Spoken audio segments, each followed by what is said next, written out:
The Bosphorus, meeting place of East and West, of two different cultures and religions.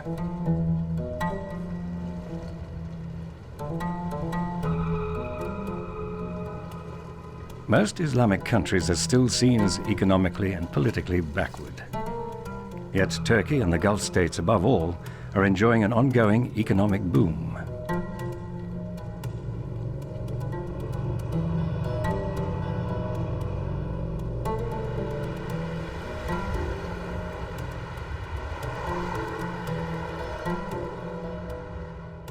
There has been much talk of Islamic finance, an economic concept with its roots in Sharia law. The concept of Islamic finance was developed in the 1980s. Since then, Volker Nienhuis has been studying the principles of Islamic economics, whose central tenet is a ban on interest and speculation. Could Islamic finance prove to be the much heralded third way between communism and capitalism? The traders in the Istanbul bazaar offer a basic example of the meeting of commerce and Islam. Bizim dinimize göre kesinlikle faiz yemek haram. Allah Celle Celaluhu'nun emridir bu. Yani yardıma muhtaç kimselere veyahut da ticaret yapacak kimselere verin diyor. Nasıl verin? Karşılığında bir şey beklemeden verin. En küçük bir faiz dahi girse bütün kazancımız bozulur. Onun için biz kendi öz sermayemizi kullanıyoruz. Nasıl oluyor? Ya uzun vadede büyüyoruz. Hassan runs his drapery following Islamic practices and rulings that date back centuries. Böyle. Ama aynı bu olmaz. Dieses Format. Bundan. Es ist sehr glaubwürdig, dass hier ohne Kredit finanziert wird, ohne Kredit gearbeitet wird. Für die Volkswirtschaft insgesamt wäre das sicher ein Problem, weil Industrialisierung, Wachstum, um Arbeitsplätze und Einkommen zu schaffen, notwendig ist.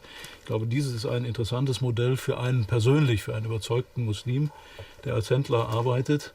Heute in großen anonymen Gesellschaften, in internationalen Märkten kann man, glaube ich, dieses Modell nicht mehr verallgemeinern oder nicht mehr wieder aufleben lassen in der früheren Form.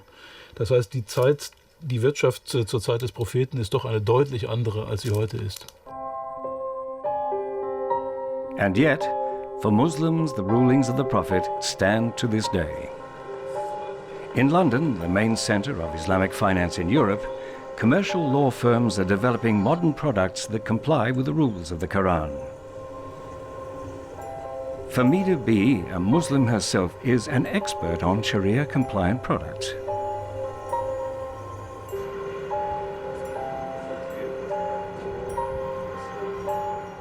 A Sharia-compliant product is a product which complies with Islamic principles on doing business, and the one that everybody knows about is the prohibition against paying interest. There are also other restrictions. You can't, for example, have a contract that's purely speculative. So you can't have some of these derivatives products which are intended just for the purpose of creating a profit, and there's nothing underlying them. There are restrictions on certain types of business. So a Sharia-compliant business can't trade in pornography or tobacco or alcohol or pork products. The United Kingdom was quick to recognize the significance of Islamic finance. The value of Islamic financial products has more than doubled in the last 5 years. Worldwide, the investment volume of Islamic finance stands at over $1 trillion Australian dollars, or 2% of the conventional market. The Islamist terrorist attacks in New York and London not only unsettled the West, but also led to a little-noticed shift in the Islamic world. It saw a sudden return to traditional values, with economics in the vanguard. After 9/11, there was a huge amount of sympathy for the US, but we then had the Iraq War, and we had things like the Patriot Act. And I think the Islamic world felt that it was being blamed for the actions of a few criminals. And it also made people very conscious of what their religion was, what it meant. I think it made people go back and look at it. It made them become conscious of being Muslims. And I think that, in my opinion, that has very much contributed to the growth of Islamic finance. France has also been eager to win its share of this new market and to make Paris a center of Islamic finance. Paris economics professor Olivier Pastre advises the French government on these plans. La finance islamique a commencé dans les années 70, mais elle ne s'est développée qu'à partir du moment où les pays qui promouvaient la finance islamique sont devenus riches et ont eu besoin de développer les financements. C'est donc à partir du milieu des années 80 que la finance islamique s'est vraiment développée. Encore une fois, le développement de la finance islamique suit à peu près le cours du pétrole. À ce moment-là, un certain nombre de philosophes, de théoriciens de l'islam ont dit on ne peut pas désobéir aux principes de l'islam dans la vie financière. Encore une fois, la financiarisation de l'économie, c'est assez récent, et en particulier dans les pays du sud de la Méditerranée et dans les pays du Golfe. The Emirate of Dubai began to plan years ago for the post-oil era. Despite suffering a property crisis, Dubai has outstripped all its neighbors to become the premier service and business center of the Persian Gulf. Peter Casey is an expert on finance and insurance. He came to Dubai from London in 2002. 85% of the people living in the United Arab Emirates are foreigners from a great variety of backgrounds. There are now more nationalities living in Dubai than in New York. Although Sharia law influences public life in many Arab countries, the economic boom in the Gulf was largely financed in the Western way. However, things are changing. In the States, at the Gulf Cooperation Council, to which Dubai belongs, Islamic finance now has a 22% share of all investments. The Dubai International Finance Center is also the seat of the national regulatory body for Sharia-compliant financial products. Peter Casey is its Director of Policy and Head of Islamic Finance. I'm not a Muslim, I'm Christian. What that does do though, is make it natural for me to believe that people who have a faith will expect to express it in the whole of their lives and not just in where and how they worship. The Muslim approach to Islamic finance, that it is a natural outworking of their faith, is one that makes sense to me. If you were developing, say, a Christian ethical investment fund, and there are some, and you had to debate about whether you could invest in an in vitro fertilization clinic, some Christians would say yes, some would say no. If we have that discussion 100 years hence, that argument may well have played itself out. But even within Christianity, we are coming to grips with some new possibilities of the modern world, and we haven't got a consensus on it. Exactly the same things happen in the Muslim world. Bahrain is the seat of the Accounting and Auditing Organization for Islamic Financial Institutions. Led until recently by Dr. Mohammed Nidal Al-Sha'ar, the organization draws up international standards for Islamic banking and finance. It emphasizes that one of the cornerstones of Islamic finance is the observance of ethical principles.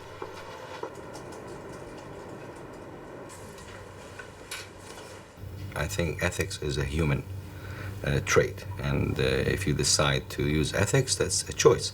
So we opted to use ethics in our system, and those ethics stem from our Sharia law, which is the skeleton and the structure of Islam as a religion. And so you see in all of our transactions real protection to the customer, to the investor, and after all to the society. Because the purpose of transacting in a Sharia compliant way is to build planet Earth. That's your final objective. Dans la réalité, les fonds islamiques tels qu'ils existent aujourd'hui sont assez souvent investis dans l'immobilier, dans le foncier, dans les industries agroalimentaires, dans le tourisme, relativement peu dans l'industrie et relativement peu dans les services. Il y a sûrement, j'en connais pas, mais il y a sûrement des fonds islamiques qui investissent dans l'économie verte, mais il n'y a pas particulièrement de recommandations dans ce domaine-là. Encore une fois, il faut bien distinguer la philosophie qui est assez spécifique et la réalité, où en fait dans la réalité, on a à peu près les mêmes produits financiers, à peu près les mêmes types d'investissements que dans la finance qu'on va appeler conventionnelle.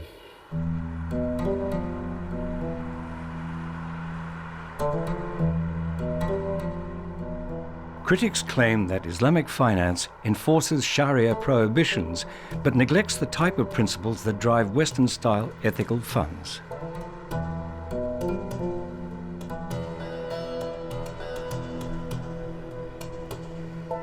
The social principles of the Quran are often ignored, for instance, in the treatment meted out to guest workers in the Gulf states. As in the boom days of Western Europe, hundreds of thousands of guest workers have been brought to the Gulf in order to build modern cities and industries. The vast majority of them are from the Indian subcontinent.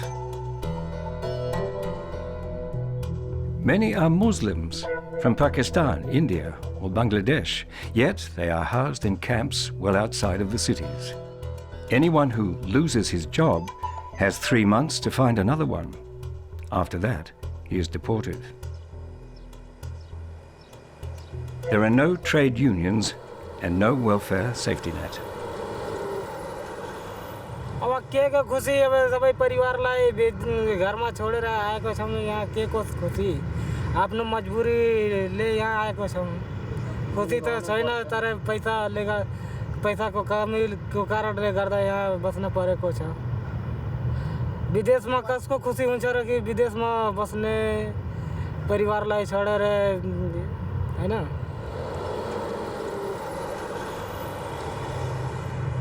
Agreement त main पारबाट आएको अनि भन्दै थियो 2 वर्षको छ अनि छुट्टी काटेर आयो अब जति दिन बस्न सक्छ अब खोइ कति दिनको एग्रीमेन्ट छ त्यो त कम्पनीको हातमा छ क्या सोचा तो बहुत कुछ है बहुत बड़ा सपना लिया है लेकिन अब सपना साकार करने के लिए हम कतार आया है अब यहाँ भी देखता हूँ कि अपने मुल्क से भी ज़्यादा दुख उठाना पड़ता है अब क्या ले आया है और क्या करेगा क्या बता सकते हैं अपने ज़िंदगी का लाइफ बढ़ाने के लिए हम मेहनत कर रहा है अब जितना होगा नहीं होगा तो क्या करेंगे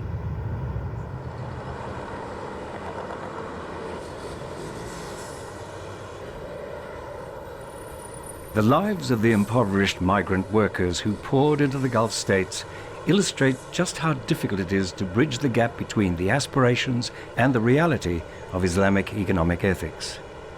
These workers came with dreams of a better life. Now they face the reality of 12-hour shifts, poor pay, and 1 day off a week.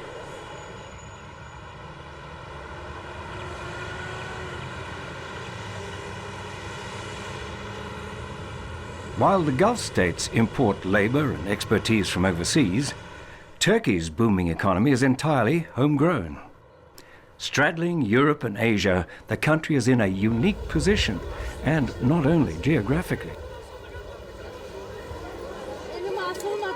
In recent years, Turkey's export revenue has trebled, and its average growth rate of 6% is higher than any in Europe. One factor driving the boom is industrialization in the long-neglected east of the country. 800 kilometers from Istanbul, Anatolian businessmen have built a network founded on Islamic values. They've been dubbed the Islamic Calvinists. Der Begriff ist so zu verstehen, dass die Calvinisten ja aufgrund ihrer religiösen Überzeugung ihre wirtschaftlichen Aktivitäten im Diesseits auf die sozusagen Entlohnung im Jenseits ausgerichtet haben. Sie waren sparsam, arbeitsam, haben investiert, haben ihr Kapital nicht brach liegen lassen. Und genau das sind Eigenschaften, die wir jetzt auch in Anatolien finden bei Unternehmern, deren Religion der Islam ist. Aber die Charaktereigenschaften, die Ausprägungen sind sehr vergleichbar mit dieser protestantischen Richtung, die ja von Max Weber als Begründung für den Aufstieg des kapitalistischen Amerika genutzt wurden. This new class of religious entrepreneurs represents a current of Islam that is open to technical innovation and a free market economy. The huge industrial district around the city of Kayseri in central Anatolia produces furniture, household goods and food. In 2010, its 850 businesses had a workforce of 60,000 and often ran 3 shifts a day. The combined turnover was over 6 billion Australian dollars. Milkai, a company specializing in textile recycling, funds its investments out of savings or profits.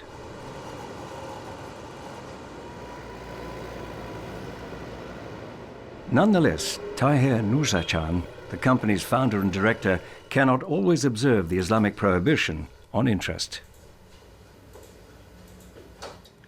Bizim müteşebbislerimiz, yatırımcılarımız uzun vadeli, yani bugün pazarlığa tabi dediğimiz yatırım yapacaktır. Mesela 5 milyon euroluk bir yatırım yapacaktır. Bunu gider 2 yıl ödemesiz, 5 yıl ödemeli.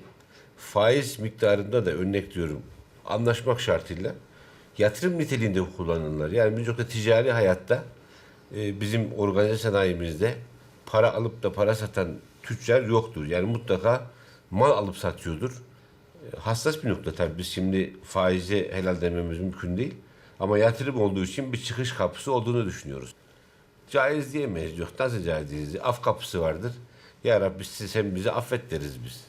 Also für den mittelständischen Geschäftsmann gibt es, glaube ich, in der Praxis gar keine gewaltigen Unterschiede zwischen konventionellem und islamischem Finanzwesen, weil das Verbot, Zinsen zu nehmen, bedeutet, dass man keine verzinslichen Gelddarlehen ausleihen kann oder aufnehmen sollte.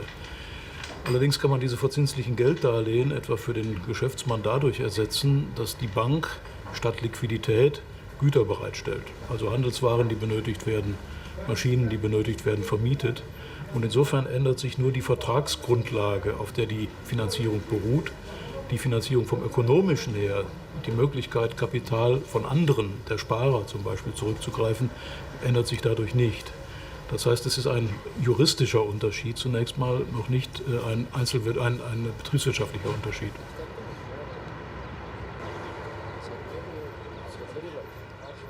Zakaria Joshkun comes from Eseli, a village in central Anatolia.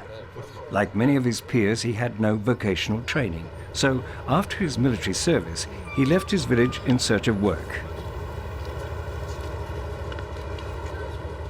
Then he heard from friends that in Kayseri, they were looking for workers. Bizim buralarda yaygın olan gurbetçilik dediğimiz şey inşaat üzerine.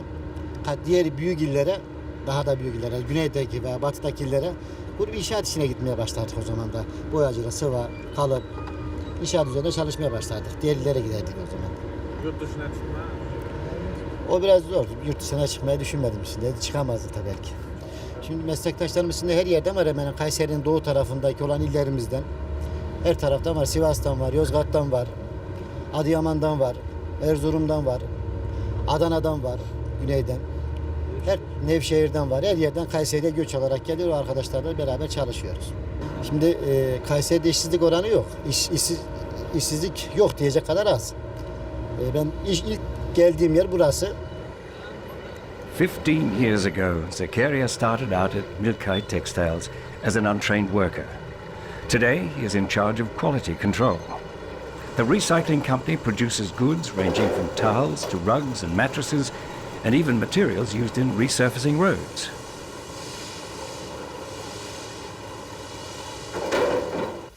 The success of Milkai Textiles shows that Islam and modernity can coexist. It's taken for granted in Kayseri that every company will provide staff prayer rooms just as it provides staff training.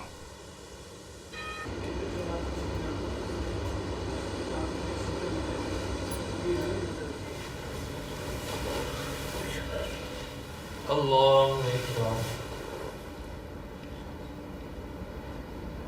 Allahu Ekber. The owners of the local factories feel a strong sense of responsibility to the community. Their dedication has deep roots in the traditions of Islamic welfare. Schools and cultural institutions, scholarships, and even roads and hospitals are funded by private donations.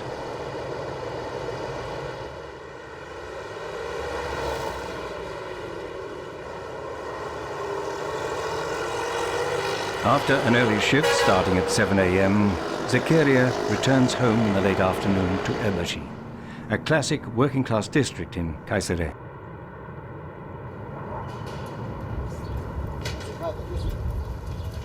Here he shares a 60-square-meter apartment with his wife, his 2 children, and his mother-in-law.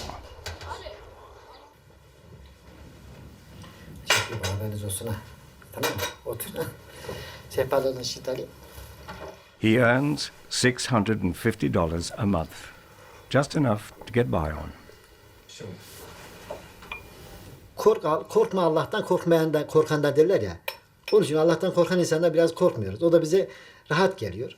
Birbirimizle iletişimimiz kolay oluyor. Artı bizim dinimizde bir şey vardır. Peygamber Efendimizin hadisi vardır. Diyor işte işçinin alnını teri kurumadan hakkını veriniz.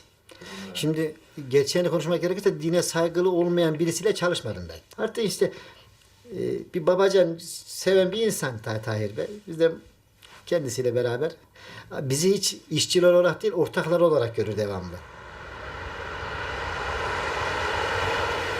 Bizim için para bir amaç teşkil etmiyor. Bizim için para bir araç. Yani bu araç ne demektir? İnsanların sosyal yaşantısını güçlendiren, insanlara biraz daha mutluluk ve müreffeh bir hayat sağlayan bir araç. Amaç yapan insanların mutlu olamayacağını düşünüyoruz. Biz de onun için amaç değil de para, araç. İnsanların hayatın gelişmesinde bir araçtır. Onu da hak ettiği şekilde israf etmeden kullanmayı amaçlamaktayız biz. Yani paylaşılmayan bir dünyada mutlu olmak mümkün değil. Tahir Nuzercan embodies the type of paternal businessman that has become very rare in Western economies, driven as they are by shareholder value.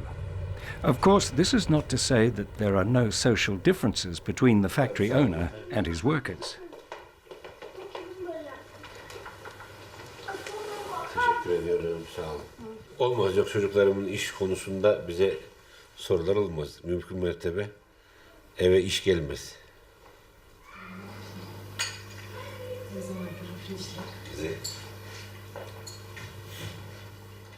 Milkai Textiles works 3 shifts around the clock. Its products are exported to 42 countries, and the yearly turnover is around $77 million. Kolay gelsin. Hayırlı işler. Merhaba, hayırlı işler. Ne var ne yok? Is it really possible to finance a company of this size in a way that complies with Sharia law? Kredi olmadan bu kuruluşu şu anda kuramaz. Normal şimdi bankalarla çalışıyoruz tabii. Katılım bankalarını tercih etmiyoruz. Ben arzu ederdim ki onlarla çalışmaya ama onların şartları da normal bankalardan daha zor. Ben şimdi bir dönem şunu yaşadım burada. Faizli bankaya gittim, kredi borcumu erken ödedim. Faizli banka kredi borcumu düştü. Faizi düştü. Faizden iskonto yaptı parayı erken ödediğim için. Katılım bankasına gittim. Dedim ki al şu borcumu ödüyorum sana. Hayır dedi, tam ödeyeceksin. Ben sana oradan kar payından düşme yapmam dedi. Düşmedi kar payından. Parayı veremedik. Though it is still a secular state, Turkey has become a model for enlightened Muslims in the Arab world. It has reconciled religion, public life and business in a most undogmatic way. Bemerkenswert ist, dass diese sogenannten anatolischen Tiger oder islamischen Calvinisten in der Regel sehr religiöse Personen sind und aus ihrer religiösen Überzeugung heraus motiviert unternehmerisch tätig geworden sind. Denn der Islam ist eine Religion, die die Eigenverantwortlichkeit, die eigene Leistung betont, Privateigentum betont, Märkte betont. Und dieses zusammengenommen führt eigentlich zu einer sehr effizienten Unternehmerwirtschaft und nicht zu dem, was wir häufig vom Islam glauben, beobachten zu können, Fatalismus und Allah wird es schon richten und sozusagen Passivität. Nein, im Gegenteil, hier ist es genau in die andere Richtung gegangen. In the Gulf, business driven by huge oil revenues is still seeking a path of its own as it tries to find a balance between centuries-old religious traditions and the profit model of Western economic systems. In the Gulf states, guest workers labor for an average of barely $250 per month. This is at a time when, according to the Emirates Industrial Bank, regional oil revenues have risen to $424 billion. When the property bubble burst in 2008, it marked a new phase in the hitherto unstoppable growth of the Gulf states.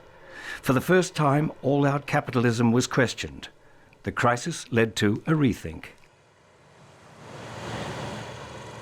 In a region once known for its rampant consumerism, investments are now being made with an eye to the post-oil era. Sharia-compliant finance is playing an ever greater role. Islamic scholars are called on to decide whether particular projects meet religious requirements. À partir du moment où la finance est développée, un certain nombre de scholars, comme on dit, de sages, ont suggéré d'appliquer les principes de l'islam, c'est-à-dire l'interdiction du taux d'intérêt à la finance, et la finance islamique a commencé à se développer. Une des difficultés dans le développement de la finance islamique tient à ce que chaque structure d'investissement est accompagnée de ce qu'on appelle un Sharia board, un conseil d'administration éthique qui définit les types d'investissements qu'on peut accepter et ceux qu'on ne peut pas accepter. Et les Sharia boards n'ont pas toutes la même position. Donc en fait, il y a une relative hétérogénéité de la finance islamique qui est un frein à son développement. And then once you've put together a particular structure, you generally need a statement that what you've provided is a Sharia-compliant product. And that statement, people call it a pronouncement or a fatwa, would come from an Islamic scholar who was familiar not just with Islamic principles but also with financial markets and structures. So the scholar would review the documents that we had created and would then issue, I suppose, the equivalent of a legal opinion to say that in his opinion this structure was Sharia compliant. The annual conference of the Accounting and Auditing Organization for Islamic Financial Institutions, meeting in Manama, the capital of Bahrain. Politicians, bankers, and above all, religious scholars have gathered to clarify basic issues of Islamic financial economics. At the conference is Sheikh Nizam Yaqubi, often said to be the most influential Sharia scholar of all.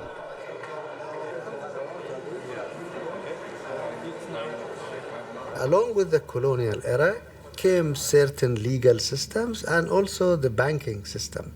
However, the majority of the Muslims did not accept the interest model.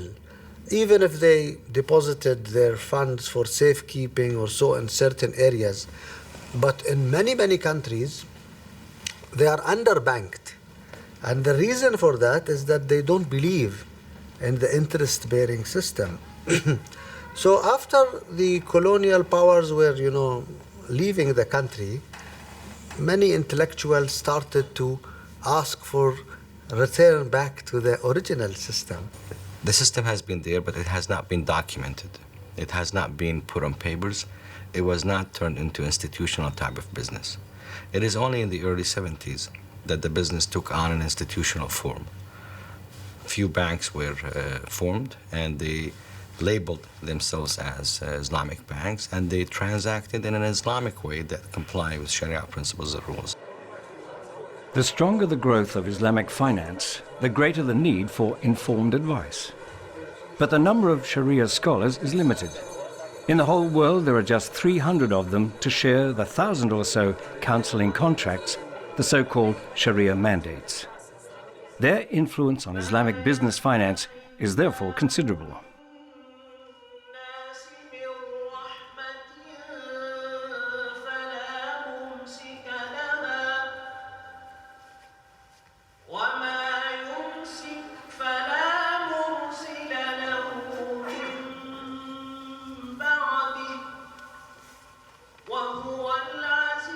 Many legal scholars sit on Sharia boards, in banks, insurance companies, funds and indexed funds.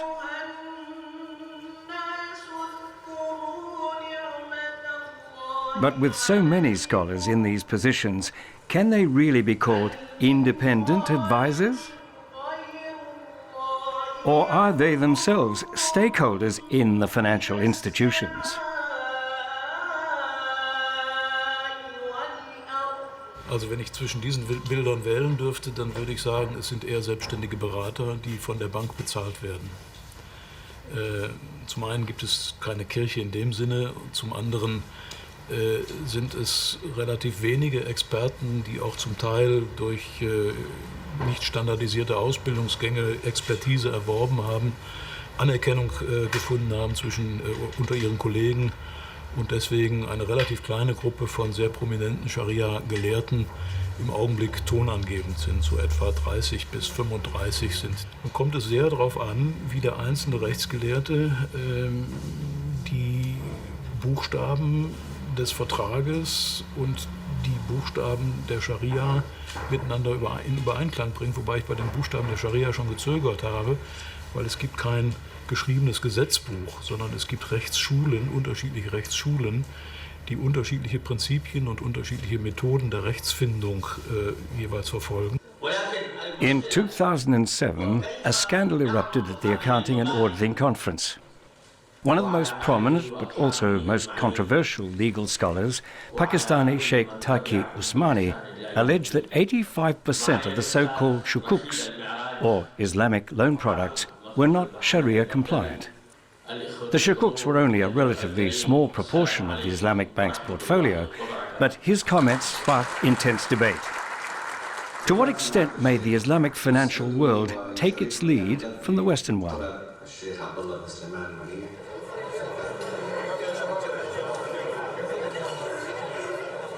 Since the current financial crisis began, both conservative and liberal representatives of Islamic financial theory have emphasized that such a thing would be unthinkable in their system.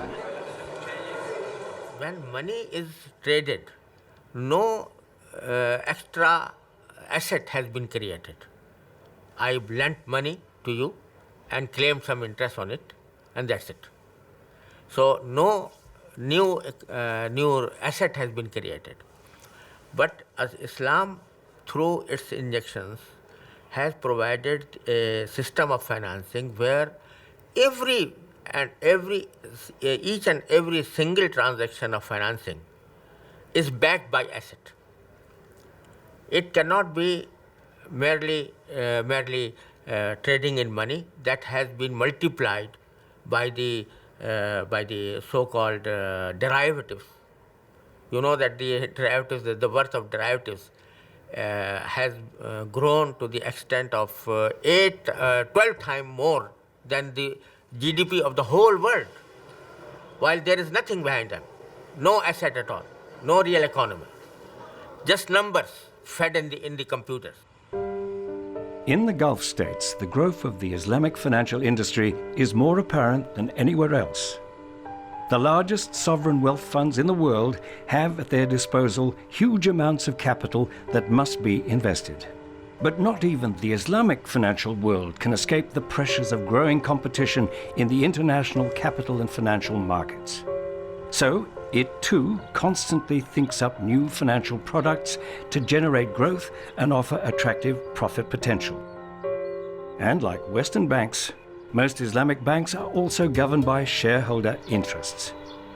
Is the Islamic financial world nonetheless more stable than the Western banking system? Le cœur philosophique, c'est le partage du risque. Quand une banque française, allemande ou américaine prête à un client, que ce soit une entreprise ou une personne physique, elle perçoit un taux d'intérêt et donc elle sait à l'avance l'argent qu'elle va recevoir. Il n'y a pas de partage de risque. Alors la crise, c'est le refus d'assumer le risque. Je prends l'exemple des crédits subprime, les crédits hypothécaires aux États-Unis faits à des ménages qui avaient peu de ressources. C'est ça l'origine de la crise actuelle, origine qui remonte à 2007. Ces crédits étaient titrisés, terme technique qui est très simple, qui consiste à transférer le risque. Donc par rapport à ça, le principe philosophique de la finance islamique qui est de dire on ne transfère pas le risque, on ne se défausse pas, on ne se garantit pas, mais on partage, me paraît adapté à la Periode aktuell. Wenn Sie sich die westliche Bankenszene angucken, dann haben wir große Probleme bei den international aktiven Investmentbanken, aber die regional orientierten Banken, die Banken mit einer starken Einlagenbasis, Sparkassen, Genossenschaftsbanken und Ähnliches, sind relativ gut durch die Krise gekommen. Und so ähnlich von den ökonomischen Charakteristika sind auch islamische Banken. Diese Prototypen für mehr spekulative Geschäfte oder für Transaktionen, die spekulativen Charakter haben können, sind noch keineswegs in weiter Anwendung, sondern das sind, wie gesagt, erste Versuche. Es gibt aus meiner Sicht durchaus Triebkräfte in diese Richtung, weil das der Bereich ist, in dem besonders hohe Gewinne zu realisieren sind, in der Finanzwirtschaft selber. The Dubai Stock Exchange. The Islamic financial system has joined the world of high finance. On Wall Street, the Dow Jones has an Islamic market index. And the Western financial world has been positive about the funding of major projects with a combination of conventional and Sharia-compliant investments. One of the best known is the 2006 Dubai Ports deal, in which a United Arab Emirates company took over management of a number of US seaports. The $10 billion investment was financed by a mixture of conventional loans and the Islamic bonds known as shukuks. And so we had interesting issues of intercreditor between the conventional investors, lenders, and the Islamic investors in the sukuk. So it was complex, it was large, it was very public, and I do think that transaction brought Islamic capital markets to the forefront of the conventional markets. I think they realized the depth of potential liquidity that there was in the Islamic capital markets. I think up until then it had been seen as sort of a specialist niche area. I think the real issue is there a difference? And what is Islamic finance trying to do? I used the expression smoke and mirrors, and it is an allegation that's very commonly made about Islamic finance. I've heard Muslims with a good knowledge of finance suggest essentially that what we see sometimes is essentially conventional transactions dressed up in a Sharia-compliant garb. That is one of the key debates that's going on in Islamic finance at the moment. The Islamic financial system is now determined mainly by lawyers and religious scholars. But what about the role of Islamic trading traditions and values in the everyday lives of Gulf businessmen? Inam Abidi Amrovi came to Dubai in 2006. As an Indian Muslim, he hoped to find greater freedom and professional opportunity. If I talk about business in general, business is all about making money, So if it could be a Muslim making money, it could be a non-Muslim making money. I have met people from both the religion, Hindu, maybe Christian or Muslims. They want to do something for the society also, and they're very God-fearing people. I've also met people from all sorts of religion and background who have left no stone unturned, in making money by hook or crook. And it goes the same everywhere, whether in UAE or in India or anywhere in the world. Those are the people who will make money by anyhow. Yeah, I have heard of Islamic finance, and I am myself, my own accounts with HSBC, they are all Islamic account. Inam's company deals in electronics and telecommunications products. Like all foreigners, he must have a business partner who is a Dubai national and who also holds at least a 51% share in the company. To Inam, a practicing Muslim, the values of Islam are a bond between him and his partner. All their agreements are based purely on trust. There is no written contract. Any calls for me? But are the values that link Inam and his Arab silent partner still typical of everyday business life in the Emirates? Okay, so you send, I've given you the card. Okay, you have the email ID anyway. His business partner is critical of the excesses of the new Gulf economy. المواطنون هنا غالبا الجيل الجديد يعتمد على الحكومة. البعض منهم يعمل بالتجارة. الذين يعملون بالتجارة هؤلاء نسبة محدودة، لكن غالبية المواطنين موظفون إما في الدفاع، إما في الشرطة، إما في الدوائر الحكومية. هؤلاء هم عماد هذا البلد. لكن هنا مشكلة أيضا، عندما يعرف المواطن أن الدولة تسانده وأن الراتب ممتاز، يسعى لمصروف ربما فوق طاقته. لذلك هنا الدراسات تقول أن نسبة كبيرة جدا من المواطنين مديونين للبنوك، لأن السيارة بالأقساط، أثاث المنزل بالأقساط، وتقريبا أكثر الأنشطة التجارية أيضا عن طريق البنوك. نسبة قليلة تراعي أحكام الإسلام في العمل أو في التجارة بالذات، والنسبة العظمى تمشي مع الحياة. Not quite 2 hours' drive away is Abu Dhabi, the capital of the United Arab Emirates. It's still overshadowed by the glittering Dubai, but Abu Dhabi has huge oil reserves that guarantee it a steady income stream for decades to come. And Abu Dhabi harbors ambitions. In the course of the 21st century, it hopes to become a world city to rival Paris and London. Like all the Gulf states, it has a young, well-educated and cosmopolitan generation waiting to shape the transition to the post-oil era.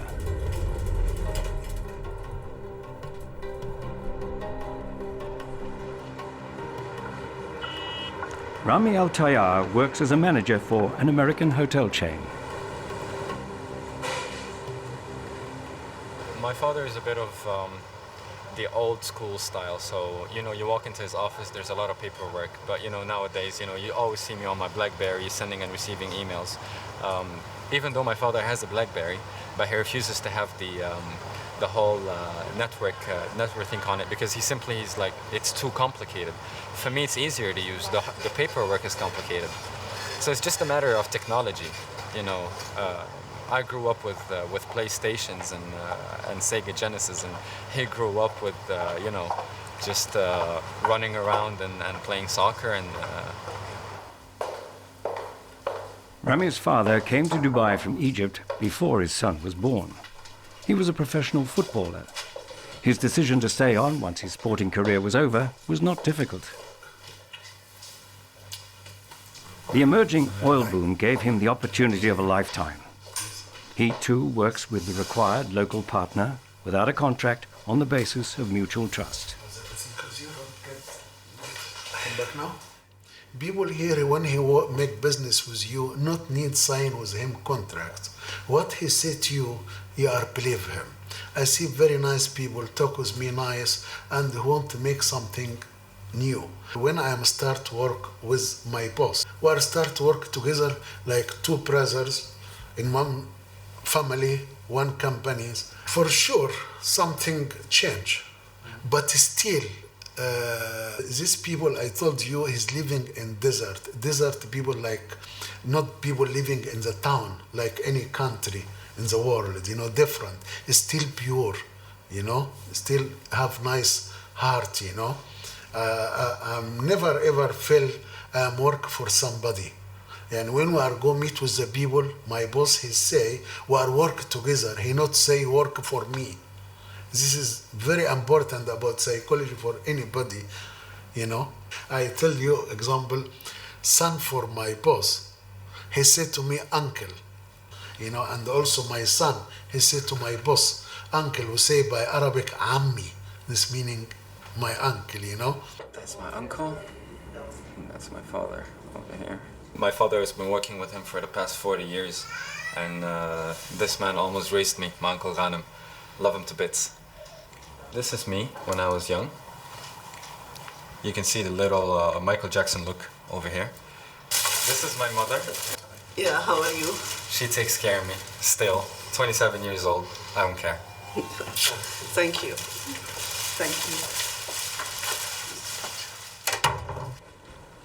And this is the view I told you guys about. Family, social and political relations remain shaped by patriarchal and autocratic structures. Wealth and power remain in the hands of a few ruling families. While citizens of the Emirates prosper, business development and the country's infrastructure are managed almost entirely by foreigners.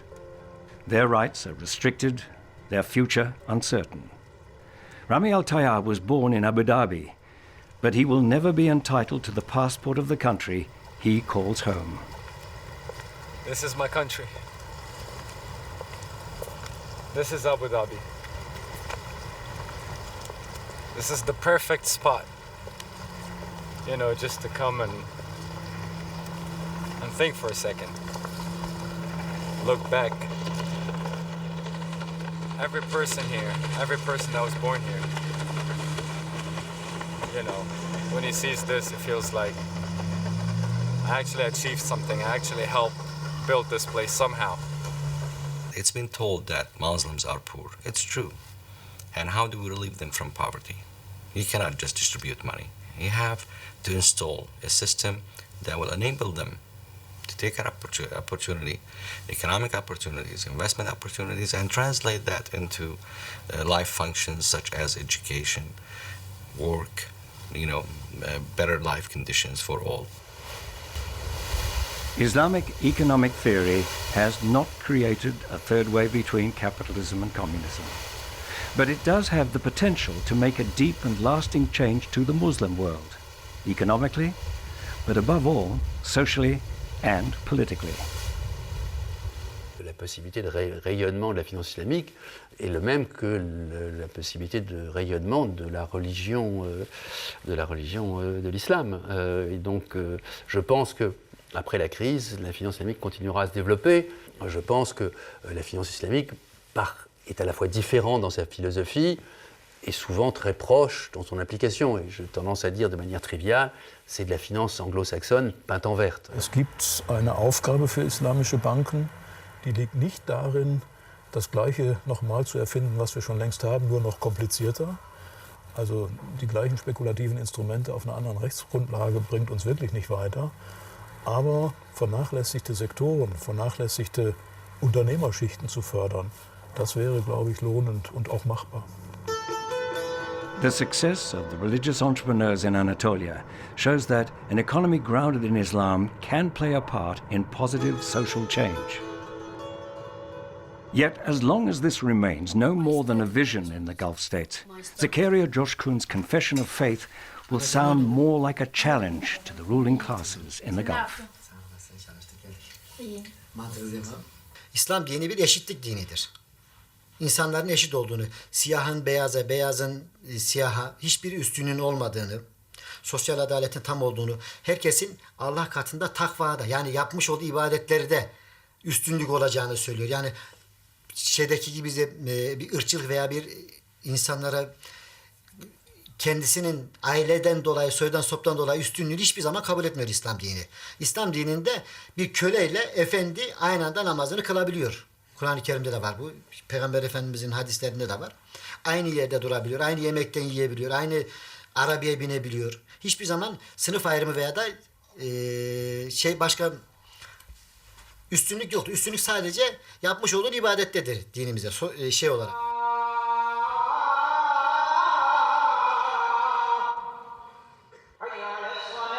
The concept of embedding social equality in an economic system that serves society is not alien to Christian culture either. It's just that this ideal has never prevailed. The same fate appears to be threatening Islamic business ethics. Sophisticated, Sharia-compliant financial products are not signs of a new system striving for development, sustainability and social justice, but of a system aiming to maximize profit under the auspices of religion. Their marketplace is the International Stock Exchange, and ethics and morality never rated very highly there.